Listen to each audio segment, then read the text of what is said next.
Good evening. Welcome. Sorry we're starting late.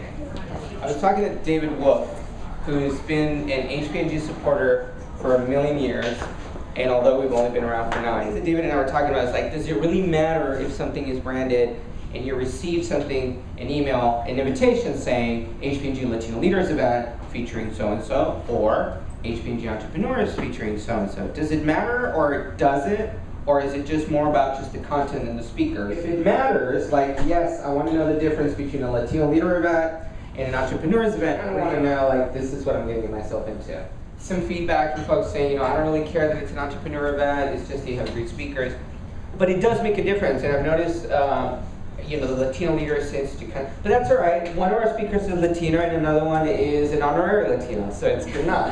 All right, so we'll get started. But you know what? My philosophy has always been, we build events for the people who show up. But as I said earlier, we want to focus on entrepreneurs and their business, but also some branding, etc. Unlike Latino leaders, where we focus on the story of the individuals, we will hear about them, but we really want to talk about strategy and market share and all kinds of things that really make a business run more effective. I first spoke with Curi. I was very excited because I think they had a great idea. It was actually, they were looking to get into the Latino market, which I think is great. I think that it's all really about engagement. Curi graciously, I said, let's bring somebody else, and he said, well, let's drag a Latino along, which is always good. So he invited Carlos Garcia, and I'm very excited we're going to learn more about them. So please welcome Curi, Neufville, and Carlos Garcia. Sure, I can start. Thanks for having me here today. It's great to be here and hear a little more about your organization. We just turned 9 as well, so similar timing there. Not me personally, although I love 9, and Facebook just turned 9. But I joined Facebook about a year ago, in May last year, and I'm in the Global Marketing Solutions Group, and I work with the CPG vertical on behalf of some of our top tier accounts, and basically partner with them to help them understand how to use Facebook as a marketing vehicle. So everything that we're doing with those brands, it's bigger mass reach, deeply funded campaigns, but I think when you look at Facebook as a marketing tool and a communications vehicle, I think a lot of the same principles that we coach our clients on would apply to a business of any scale. So I think it's very relevant for small business, medium business, big business across the board.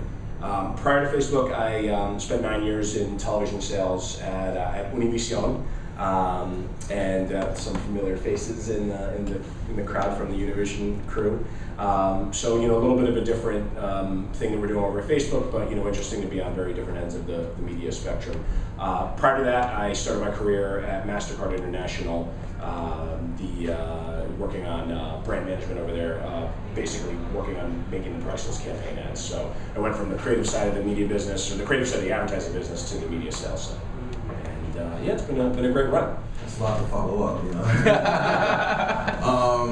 so my name is Curi. Actually been at Facebook for almost 4 years now. So basically I reached out to Ali because I feel that it's very important, me personally, and then a lot of other people feel this way, that we kind of do some outreach for some minority outreach. As you know, the tech industry really isn't really seen as a very diverse industry, but that's something that's very incumbent on us that are there to really change that and change the face of that.